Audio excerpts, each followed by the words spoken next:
5, 4, 3, 2, 1. Começa agora a aula mais divertida do mundo.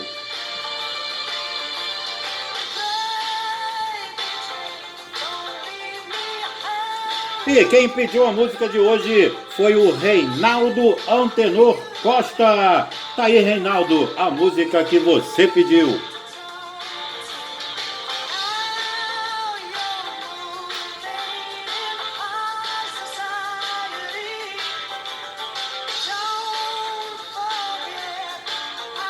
Aê! E você pode fazer como o Reinaldo. Entrou no canal, se inscreveu, curtiu todas as aulas, deixou o seu comentário pedindo a sua música. E hoje estamos comemorando a incrível marca de 22.337 visualizações. Então, já sabe, né?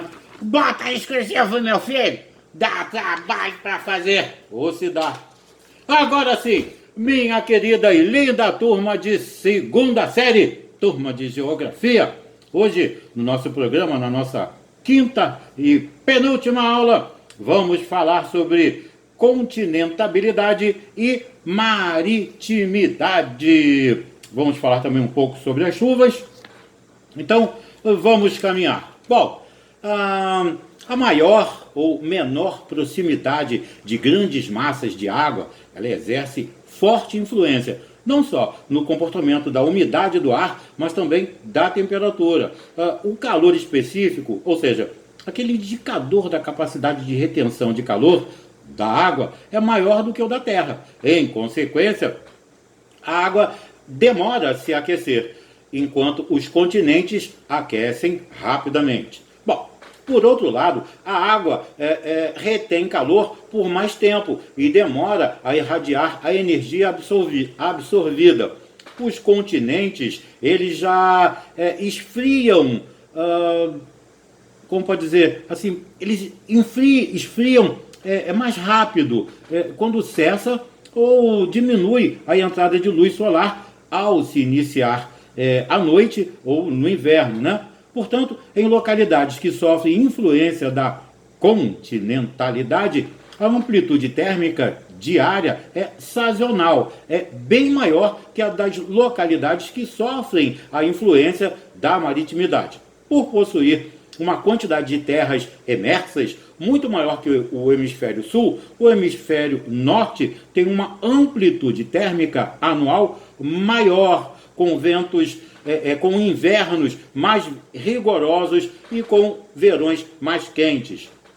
E as correntes marítimas? Bom, nós podemos definir correntes marítimas como grandes massas de água que se deslocam pelo oceano com condições próprias de temperatura, salinidade e pressão. Essas correntes marítimas, elas possuem grande influência no clima e na economia dos países intensamente afetados por ela. Como, por exemplo, de influência na economia, nós podemos citar o favorecimento da concentração de plâncton marinho em áreas de encontro de corrente quente com a fria, o que permite uma intensa atividade pesqueira. Como exemplo de influência no clima, podemos citar a corrente quente do Golfo, ou Gulf Stream, olha que nome bacana, que impede o congelamento do Mar do Norte e ameniza os rigores climáticos do inverno na porção noroeste da Europa. A corrente fria de Humboldt, no hemisfério sul, e da Califórnia, no hemisfério norte, causam queda da temperatura do ar próximos ali aos litorais, respectivamente, do norte do Chile e do sudoeste dos Estados Unidos. E isso acaba provocando uma condensação do ar e chuvas no oceano, fazendo com que as massas de ar percam umidade e, ao atingirem o continente, elas estão secas, originando assim os desertos do Atacama, lá no Chile, e o da Califórnia, nos Estados Unidos. Já as correntes quentes do Brasil, no caso da parte leste da América do Sul, das agulhas, sudeste da África e também leste australiana, determinam muita umidade, porque elas estão associadas às massas de ar quente e úmido que provocam fortes chuvas. Bom, dentro da etimologia da palavra, o termo ressurgência é proveniente da língua inglesa upwelling, que significa vir à superfície. Então, dessa forma, o termo ressurgência passou a significar aflorar, chegar à superfície, ressurgir, ok? Então, como acontece em algumas regiões costeiras, por efeito de fatores geográficos, meteorológicos e oceanográficos, águas oceânicas profundas chegam até a superfície, trazendo consigo os diversos sais nutrientes, que são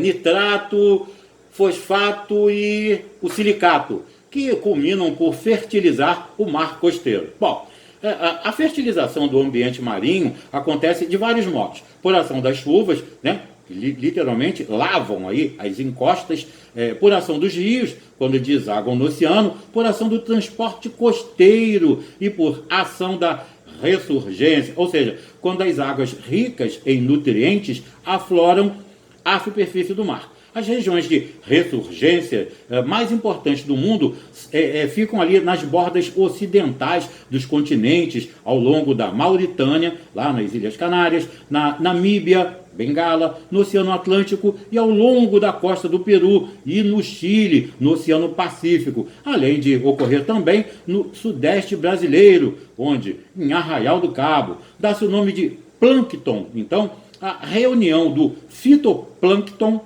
e do zooplâncton. As regiões mais profundas do oceano, elas são ricas em sais nutrientes, porque a luz solar, ou seja, o espelho da luz nas diversas cores, vai desaparecendo conforme uma maior profundidade.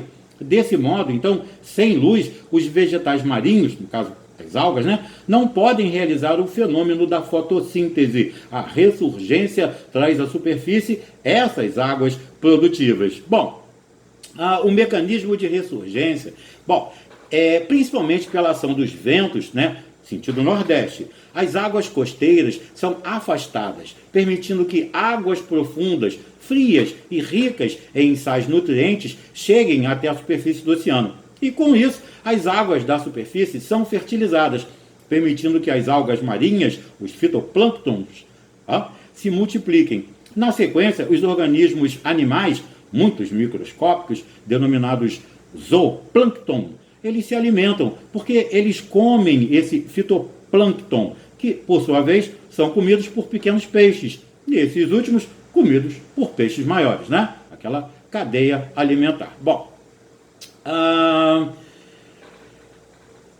chuvas, sim. As chuvas. Bom, a precipitação é liberação de água proveniente da atmosfera sobre a superfície da Terra, sob a forma de chuvisco, chuva, granizo ou neve.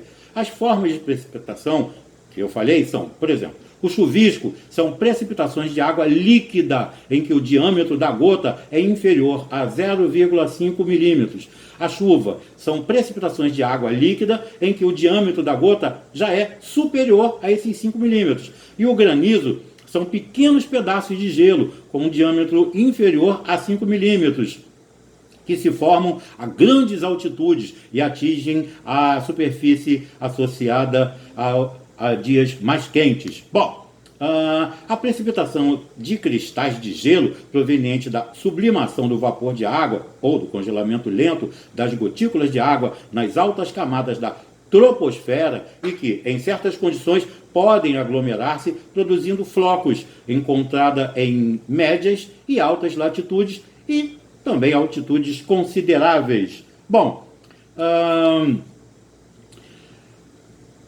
por que Cabo Frio? Bom, foi feita essa pergunta algum tempo atrás, por que Cabo Frio? O clima é semiárido, ou seja, quente e úmido. O sol brilha, em média, 315 dias por ano numa temperatura que varia entre 40 graus Celsius, mais ou menos ali em janeiro, e 16 graus Celsius em julho. Muito sol, pouquíssima chuva e baixa umidade do ar são fatores responsáveis pela frequência e intensidade do vento nordeste, que sopra quase o ano inteiro e afasta as nuvens carregadas. Juntando isso às águas frias da ressurgência, está aí formado um autêntico sistema de ar-condicionado natural, que ameniza o calor do verão e dando lugar ao vento sudoeste, suaviza o frio do inverno. Junto ao Cabo Frio, né, seria aí o ponto extremo de inflexão da costa brasileira na região sudeste, ocorre um fenômeno oceanográfico chamado ressurgência. Trata-se de correntes submarinas que nascem nas Ilhas Malvinas, ou Falkland, não vamos entrar em discussão, próximos à Antártica também, e afloram interminantemente no litoral cabista, quando sopra o vento nordeste. São águas geladas que são responsáveis pelo nome de batismo português dessa região, muito salgadas e ricas em micronutrientes que dão início à cadeia alimentar marinha e resultam na presença abundante de baleias, cetáceos, peixes, crustáceos, moluscos, justamente em Cabo Frio. E as chuvas e os ventos são matéria para a nossa próxima aula. Então, não se esquecendo que nós não estamos em férias, e sim em quarentena. Eu peço que tenham muito amor, muito carinho, muita paciência com todos que estão ao seu redor. Fiquem bem e até a próxima.